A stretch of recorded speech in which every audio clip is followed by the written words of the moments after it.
of banana. When we started in Busheni, most farmers were producing banana at between 4 and 5 to 10 metric tons per hectare per year. Now, if that was to compare to what we found in Israel at the time, Israel was producing in the desert 150 metric tons per hectare.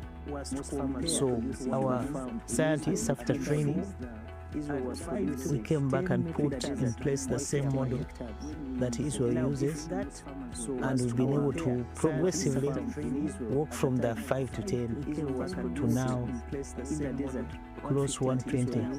PBID currently supports over 200 direct jobs, ranging from processing, administration, quality control, and technical services.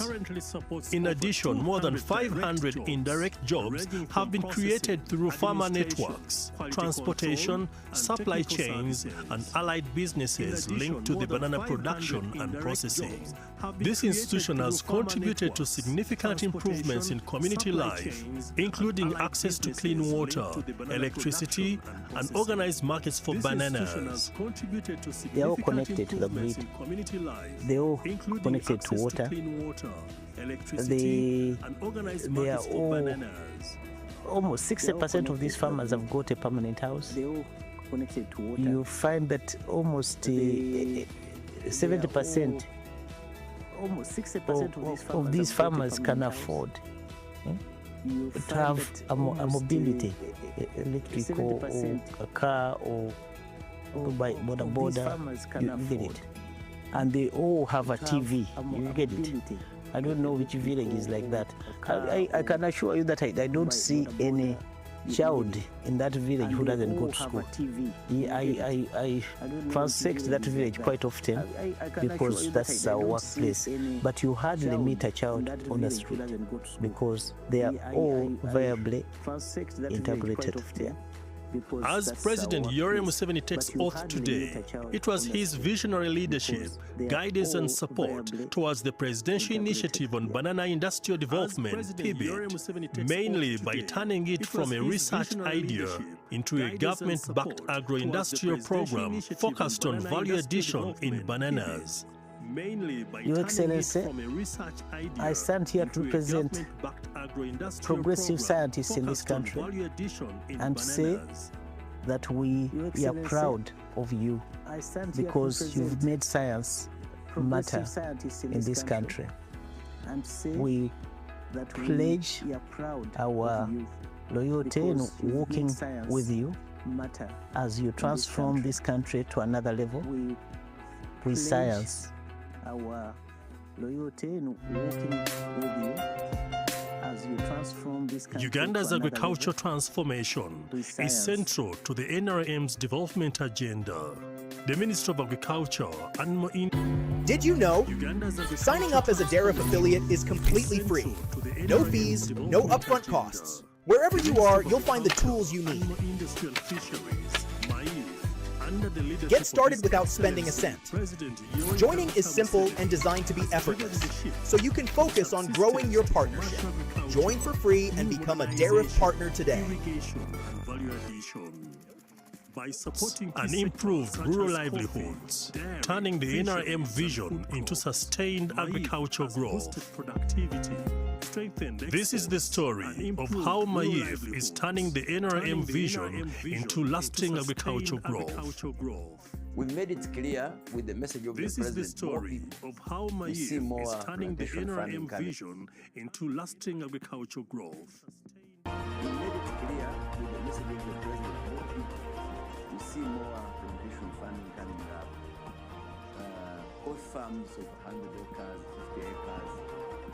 We've seen a change in the farming. From introducing the 10-point program in 1986 to tackling the tasks ahead in 1996 to the consolidation document that focused on strengthening the gains in 2001 to prosperity for all in 2006 to steady progress in 2016 to securing your future in 2021 to protecting the gains in 2026. For the people ensuring that they are... The country's agricultural transformation is also reflected in the fisheries subsector, which contributes about 3% to the national GDP and 12% to the agricultural GDP. Fisheries remain the major source of livelihoods, nutrition and export earnings for Uganda. We produce roughly above 700,000 metric tons of fish annually, both from capture fisheries, which is fishing from the lakes, but also from aquaculture, which is fish farming. According to the fisheries policy, an estimated 4.5 million Ugandans are employed across fisheries value chains, making the sector a vital economic pillar for local communities and an important contributor to export revenue generation. We are actually estimating 200 or more, okay, 200 or more million US dollars per annum. Okay, if you consider what goes to the regional markets, a lot of trade goes on through the porous borders. You know, Congo, South Sudan, Kenya. In 2021, the government of Uganda, in partnership with IFAD, invested in oilseed sector to bridge the gap between production and consumption of vegetable oil in the country.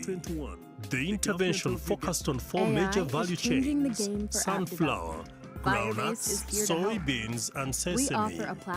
As a project, we are working with over 120,000 households to commercialize the oilseed production and thereby increasing the household income. So it aligns with our organization agenda, but it also aligns with the vision of the President of transforming the farming community to middle income, putting money in people's pockets. The National Oilseeds Project covers 81 districts across West Nile, Acholi, Lango, Teso, Karamoja, Busoga, Bunyoro, and parts of Buganda. The initiative has boosted local production and reduced dependency on costly imports. As of December 2025, the oilseed subsector is contributing 65 metric tons of vegetable oil in this sector. So, at household level, we have seen farmers increase the coverage of the area that is under oilseeds. So, I can see that the project is on track to achieve its development objectives. Similar economic gains are realized through the National Oil Palm Project, which aims to lift rural households out of poverty. The project has already benefited more than 30,000 families through stable incomes, employment opportunities, and improved infrastructure development. The income at a household level has transformed the people's lives. People are sending their children now to good schools. People can afford health, go to a clinic and get treatment for themselves and for their children. People are getting insurance, you can't imagine. People can afford. Demand for edible oil and related agricultural products continues to rise annually, driven by Uganda's rapidly growing population and expanding market opportunities. We require about 450 metric tons annually to be able to be what we call self-sufficient, so that we are not able to import anymore. And so we are looking at establishing an equivalent of 100,000 hectares of oil palm plantation to be able to feed us as a nation, but also to be able to export. The Ministry of Agriculture, Animal Industry and Fisheries is recognized for strong policy formulation and strategic planning. In 2022, a $12 million Uganda-China FAO South-to-South project was launched to boost food security and household incomes. It has improved the relationship, diplomatic relationship between Uganda and China. And as you know, China is a strategic partner in terms of markets from and for Uganda. So there has been improved exports of Ugandan products into the Chinese market. Climate change, pests and diseases, drought, and other challenges continue to threaten agriculture. To address these risks, the ministry established the Strategic Intervention Project to boost food and animal feed security. This program is aimed at supporting government agencies and large-scale commercial farmers to produce food security crops, including maize, soybean, beans, and sorghum, but also pasture for animals. Uganda's dairy sector is experiencing rapid growth, producing approximately 5.4 billion liters of milk annually for both local consumption and export market. Uganda's dairy sector is experiencing rapid growth, producing approximately 5.4 billion liters dairy of is one of the milk for both commodities local that are consumption and export in the market. National Development Plan to ensure that they take us to middle-class status as a country. Because we have over 2.3 million households that are practicing dairy farming. But beyond that, we've seen it as a very profitable enterprise. Any value addition beyond selling of raw milk, there is high margins in terms of products that are being marketed. The dairy industry contributes roughly 6.5% to 9% of Uganda's agricultural GDP. There is high margins in terms of products that are being marketed. Industry contributes roughly 6.5%. Uganda has improved animal production and health through local vaccine manufacturing and genetic improvement to promote commercial livestock farming. They breed, its feed, that's the second most important thing, and the management of that breed. So those are the things that we look at on production aspects. That the breed is correct, the way you bring up the breed is correct, and the way you manage this breed is correct, and the way you feed that livestock. Then when we look at the health aspect, we are responsible for supporting the nation and the farmers. This phone, 700K. He paid 700K. Offline, everyone knows my business. On Gigi, only me. Why stress offline? Buy, sell, use. Gigi. Earnings. There is demand for cotton, locally and also internationally. We have textile industries, we have industries that are manufacturing cotton wool and other sanitary products. We have factories that are producing edible oil from cotton seed. So these need to be protected because they are not only providing employment for the Ugandan citizens, but they are also providing income. Coffee remains one of Uganda's cherished cash crops, playing a vital role in household livelihoods and contributing significantly to foreign exchange earnings.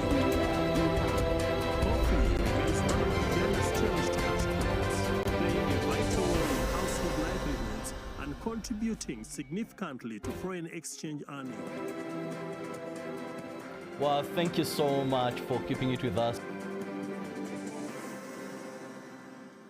When history yet again is being made as Ugandans went to the polls, elected their president of their choice, and today what is happening is the inauguration of Yoweri Museveni as the president of the Republic of Uganda. Of course, various heads of states are already in Uganda and to witness and be part of Museveni as the president of the Republic of Uganda. Of course, as you can see, those are clips of what is happening in Kololo Ceremonial Grounds, where the national event is taking place.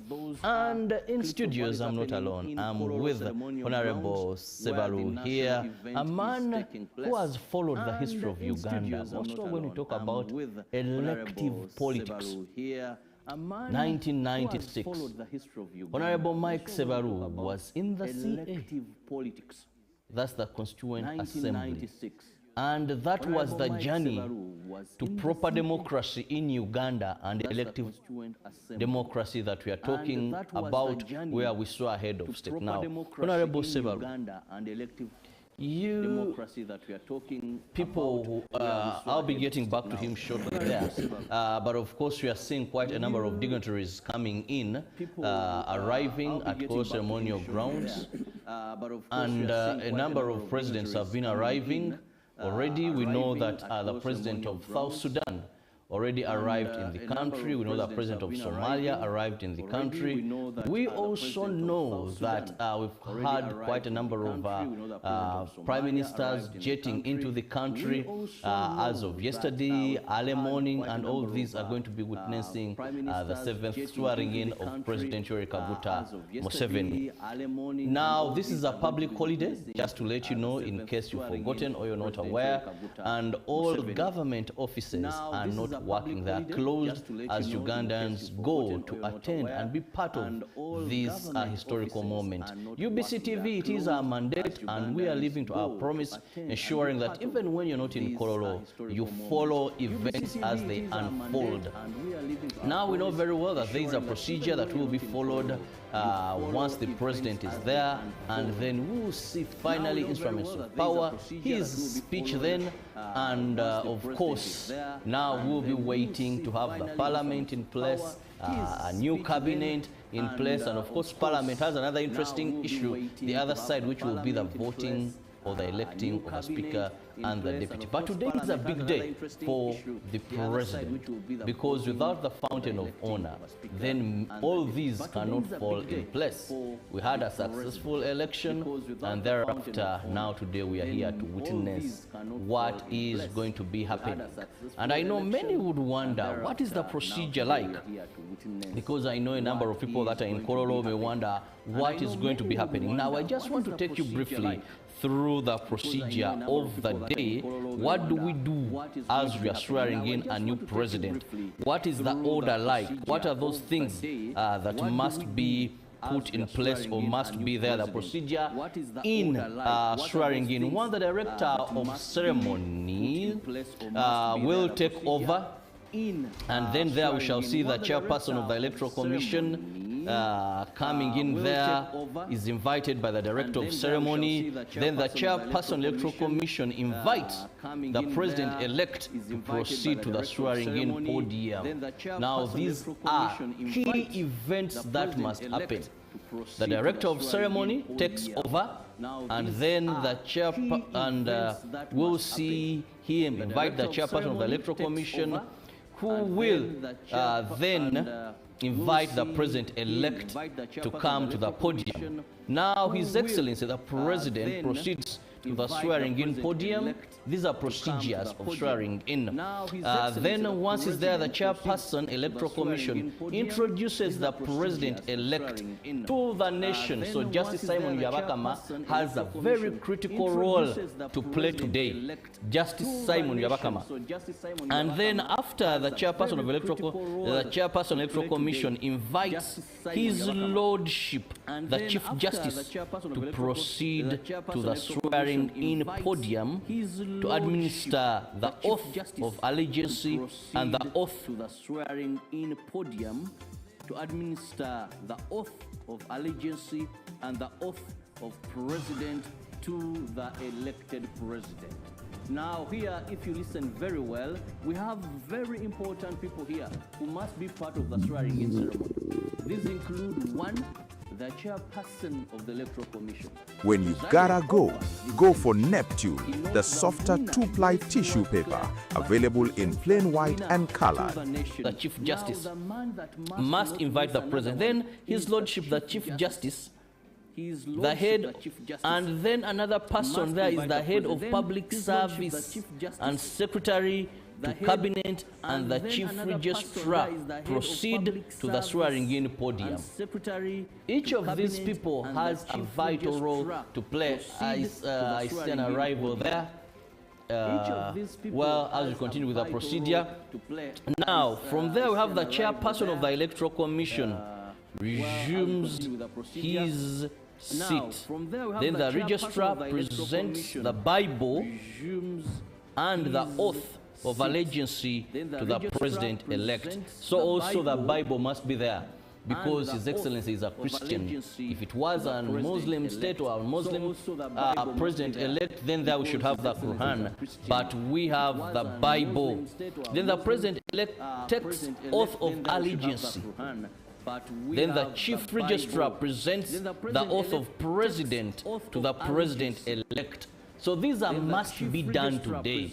I want to repeat, these are must be done today because it is the swearing-in procedure. You can't skip, you can't eliminate. From there, we have the chief registrar takes the Bible away from the president-elect. Then the chief registrar guides the president-elect where to sign on the oath of allegiance and the oath of president. The chief registrar guides the chief justice where to sign on the oath of allegiance and the oath of president. The chief registrar presents one by one the instruments of power to the Republic of Uganda, to the Chief Justice. Now, you cannot be president, even if you do all the dancing, if you've not received the instruments of power. Now, what are the instruments of power that the president is going to be receiving today? Now, instruments of power include the Constitution. My guest in studios was one of the framers in the CA, the Constitution of the Republic of Uganda. As a president, you must receive our Constitution as the #1 instrument of power, the national flag. As a president, you must receive that. Now, let's first say to Kololo briefly. As a president, you must the heads of delegation from across the continent and from across the world that have joined us to recognize this historic day here in the Republic of Uganda. To you, our visiting delegates and distinguished guests, we invite you to explore Uganda. We invite you to explore this unique, beautiful power of Africa.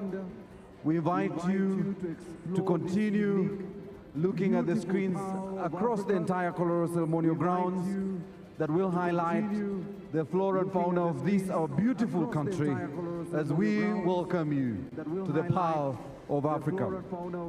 As a youth initiative, as you take position to entertain our distinguished guests, we want to welcome the global audience joining us across the digital platforms. We want to welcome the Ugandan diaspora that are joining us. Karibu sana. We want to welcome the Ugandans across the country watching and listening across the national televisions and radio stations. Welcome. On behalf of our Director of Ceremonies, we welcome you to this swearing in and inauguration day as I invite the ASE Youth Initiative Group to entertain us. As I invite the ASE Youth Initiative Group to entertain us.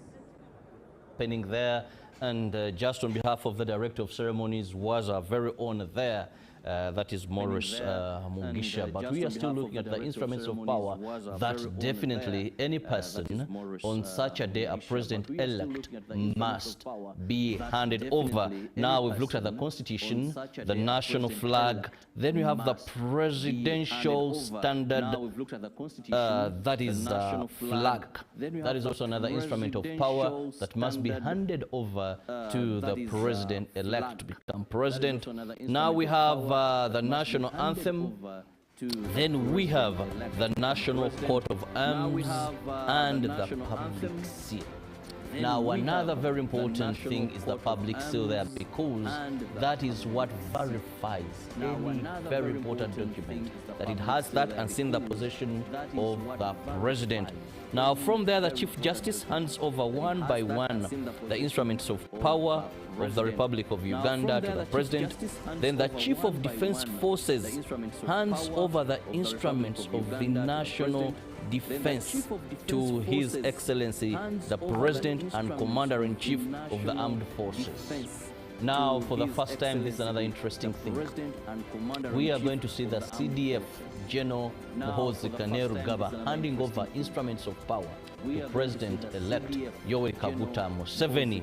And that is also history, I must say, that is going to go down. Now, you're lucky if you're Ugandan who's been alive and watching that you still capture that move of handing over instruments of power from the CDF, handing them over to the Commander-in-Chief of the Armed Forces today. Now, we'll have then the Head of Public Service and Secretary to Cabinet receives one by one of the instruments of power of the Republic of Uganda from, that is His Excellency, for custody. Now, those are some of the procedures that must happen, must be followed today. But like I earlier said, I'm not alone in studios. I have a man who was there in the CA as Ugandans decided on this journey. Remember, whatever we are doing today is constitutional. Honorable Sebaru, how does it feel having lived in a Uganda, having lived in a Uganda where we did not have such rule of law, presidents were being sworn in without any election, but today, here we are, the 7th time, we are seeing smooth transfer of power through an election where the Uganda People's Choice has been honored. Yeah, thank you very much, Ndugu Chirabo. That is a very fundamental question. It goes back to the basics. It goes back to the revolution that was spearheaded by President Yoweri Museveni to rid Uganda of tyranny, unconstitutional leadership, and anarchy of leadership. We were earlier on watching the very first time that President Museveni got sworn in at the stairs of Parliament, veranda of Parliament, and that is where he declared a fundamental change. And indeed, this is part of the fundamental change, because we are looking at a country with clear systems that are fully functional. We are looking at a country with structures which are fully functional. We are looking at a country with processes that are followed in spirit and letter to deliver the desirable outcomes. We are dealing with a country with procedures that are functional. We are dealing with a country that puts emphasis on the three arms of government, the executive, legislature, and the judiciary, that work in collaboration to deliver the common good. So with that kind of situation, there is reason to celebrate. There is reason to be proud of our country. There is reason to feel good about what is happening in our nation. And the most important aspect that we need to highlight in this show is to do with the democratic process. The democratic process that puts emphasis on how, when, and who gets power. Going back to our provisions of the Constitution, where power is vested within the people, who shall use it by determining and choosing leaders.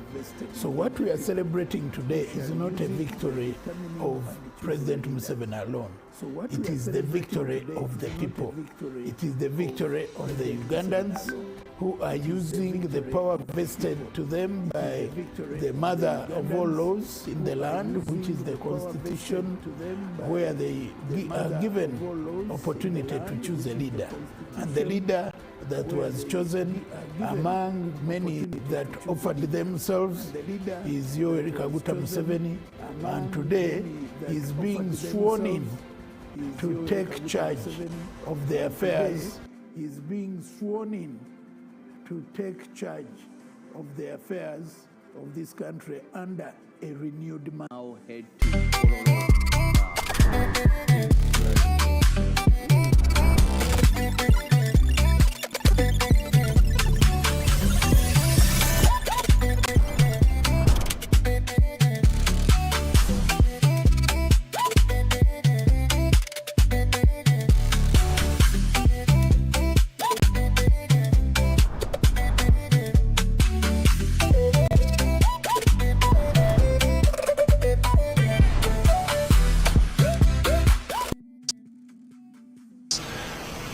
These are the themes.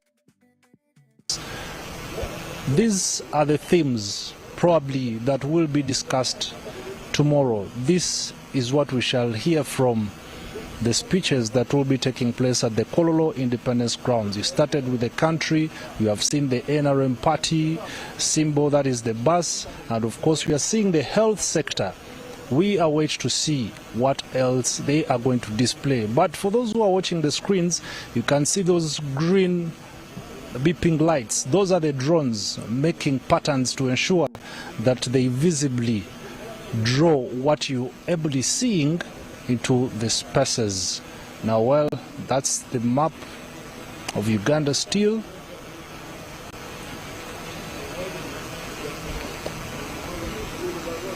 Here you must have been good at photographic interpretation to understand what exactly they are displaying. But I can see the map of Uganda and I can see individuals. I can see individuals looking up at it. To you who is watching UBC, this is the first of its kind, and this is the display they have been telling us to wait for on this specific day. And here we are trying to be a part of the history that has been made on this specific day of May 2026. Well, the drones are still forming up. Another display right there. That is the NRM party logo, the National Resistance Movement logo.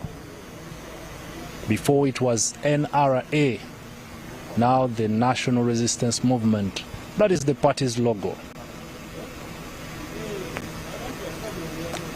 This is some good technology.